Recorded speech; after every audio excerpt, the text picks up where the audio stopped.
እስካሁን 5 ጊዜ ተገናኝተዋል። ቀሪ ጊዜያት እንደሚኖሩ ተስፋ ቢደረግም ስድስተኛው ግንኙነት ግን ዛሬ ነበር። አሜሪካ ከ2015ቱ የኒውክሌር ስምምነት ራሷን ካገለለች በኋላ በትራምፕ አሳላጭነት ሌላ ዙር ሀገራቱ ጀምረው ነበር። ይሁንና ኢራን ሄድ መጣ በሚለው አቋሟ ሳቢያ የስምምነት ውላቸው ከተስፋ ውጭ የሚጨበጥ ሁነት ሳይገኝበት 5 ጊዜ ተገናኝተዋል። ትራምፕና አስተዳደራቸው በተስፋ መቁረጥ ውስጥ፣ ኢራን በአንጻሩ ላለመሞኘት ብቻ ሁለቱም የየራሳቸው ምክንያት በመደርደር የስምምነቱ ምዕራፍ እንዳይቋጭ ሲጥሩ ከርመዋል። ነገር ግን ዛሬ ሁሉም ነገር ውሃ በልቶታል። መረጃዎች እንደሚጠቁሙት ኢራንና አሜሪካ ለአንዴና ለመጨረሻ ጊዜ የነበራቸው ተስፋ ተሟጦ ተኗል። የመጨረሻ እንደሆነ ከዚህ ቀደም በዋሽንግተን ባለስልጣናት ሲነገር የነበረው የዛሬ የዶሃ ውይይትም በኢራን አልመጣም ባይነት ተሰርዟል። ይህ የስምምነት ምዕራፍ ደግሞ ለሀገራቱ ያስፈልጋቸው እንደነበር የሚታወቅ ነው። አሜሪካ ተደራዳሪዎቿን ከቀናት በፊት ወደ ስፍራው እንዲያቀኑና አስፈላጊ የሆኑ ጉዳዮች ላይ ትኩረት እንዲያደርጉ ትዕዛዝ ያስተላለፈች ሲሆን ኢራን በሃይማኖታዊ መሪዋ በኩል የንግግራቸው አጀንዳ ሳይጀመር ተጠናቋል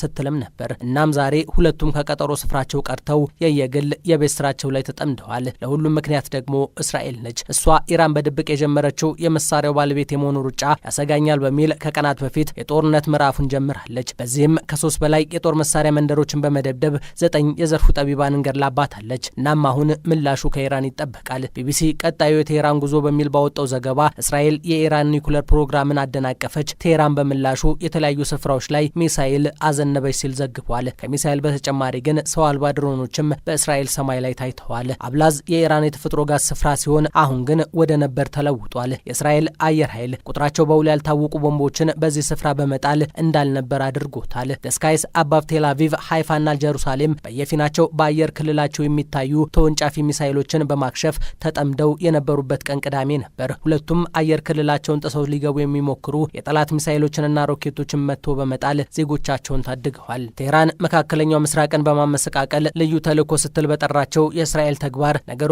ሰላማዊ በሆኑበት ሰዓት ድንገት የጥቃት መሰንዘሯ ያለ ምክንያት እንዳልሆነ ነው ሰዎች የሚናገሩት። እስራኤል በአንጻሩ ከዚህ በላይ ለመታገስ ከሞከርኩ ቴህራን የምታለመውን አውዳሚ መሳሪያ ባለቤት ሆነች ማለት ነው ስትል ትደመጣለች። በተባበሩት መንግስታት ድርጅት የኢራን ልዩ መልእክተኛው አሚር ሰይድ በእስራኤል ጥቃት እስካሁን 78 ሰዎቻቸው እንደተገደሉ ሲናገሩ ከ320 በላይ የሚሆኑት ደግሞ ጉዳት አስተናግደዋል። በእስራኤል በኩል ደግሞ በተፈጸመባት የሚሳኤል ጥቃቶች 8 ሰዎች ሳይገደሉባት እንዳልቀረ ነው እየተነገረ የሚገኘው። መከላከያ ሚኒስትራቸው ካትስ ኢራን አሁን ቀይ መስመር እንዳለፈችና ከዚህ በኋላ የሚፈጽሙት ጥቃት እጥፍ ሆኖ እንደሚቀጥል ዝተዋል። በተለይ ደግሞ እሳቸው ከኢራን የሚላኩ ተወንጫፊ መሳሪያዎች እየበዙ በመምጣታቸው ዜጎች ከመሬት በታች መጠለያዎች ራሳቸውን እንዲደብቁ አዘዋል። በሚሳኤል የተመቱ መንደሮች ውስጥ በፍርስራሽ የተቀበሩ ዜጎች ካሉም የማፈላለጉ ስራ ተጠናክሮ ቀጥሏል። የእስራኤል አየር ኃይል አዲስና የተጠኑ የኢራን ሰፈሮችን ለመደብደብ ትዕዛዝ በመጠባበቅ ላይ እንደሆነ ዛሬ ተሰምቷል። በዚህ ውስጥ ደግሞ 2 ስፍራዎች ቀዳሚ ኢላማ ናቸው። ጠቅላይ ሚኒስትሩ ቤንያሚን ኔታንያሁ የፈጀውን ይፍጅ ከጀመሩበት ዘመቻ መመለስ ነገር የሚባል እንደሌለ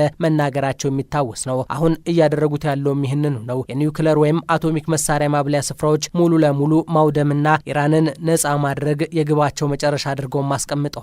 ናታንዝ ኢራን የመሳሪያው ከፊል አካል እንዳለ የምትተማመንበት ማብለያ ጣቢያ ሲሆን ዛሬ ይህ ስፍራ በተጠና የእስራኤል ጥቃት ወደ አመድነት ተቀይሯል። ይህን የዓለም አቶሚክ ጦር መሳሪያ ተቆጣጣሪ ድርጅቱም ሳይቀር ያረጋገጠው ጉዳይ ነው። በሌላ በኩል ኢራን እየነደደች ነው በሚል በማህበራዊ ሚዲያ ላይ የጻፉት የእስራኤል መከላከያ ሚኒስትሩ ካትስ ከዚህ በኋላም ቢሆን ሀገራቸው የምትወስደውን እርምጃ አጠናክራ ትቀጥላለች ብለዋል። ሌላው ግን የቡድን 7 ሀገራት ውይይትም አንድ ጠብ የሚል ነገርን ለባላንጣዎቹ መፍጠሩ የማይቀር እንደሆነ ይጠበቃል። በዚህ ሳምንት ይደረጋል ተብሎ በሚጠበቀው የቡድኑ ስብሰባ ገለልተኛ ከሆኑት ሀገራት እስከ እስራኤል አባሪዎች ድረስ ሀሳባቸውን ይገልጻሉም ተብሏል። አንዳንድ ሀገራትም ቢሆኑ ነገሩ ስላልጣማቸው ተዋጊ ጀቶቻቸው በተጠንቀቅ እንዲቆሙ ትዕዛዝ እስከ ማስተላለፍ ደርሰዋል።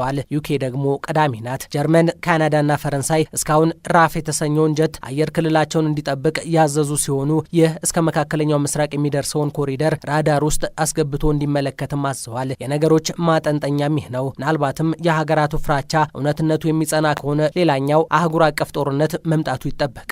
ካልሆነ ግን አሁንም የሁለት ጦረኞች ወግ መሆኑም የማይቀር ነው። እስራኤል ዓመታት የዘለቀውን የሐማስ ጉዳይ ሳትቋጭ ሌላ መጀመሯ ምናልባትም እየሄደችበት የምትገኘው መንገድ ጤነኝነቱን መጠራጠር ያስፈልጋል። ነገር ግን ደግሞ ሌሎቹ ሀያላን በውስጣዊ ውክልናቸው ጦርነቱን ከኋላ ሆነው የማይደግፉበት ምክንያት አይኖርምና ሁኔታዎችን በአንክሮ መከታተል አስፈላጊ ይሆናል። እንደ ቢቢሲው የመካከለኛው ምስራቅ ተንታኙ ሰባስቲያን አሸር ሀቲት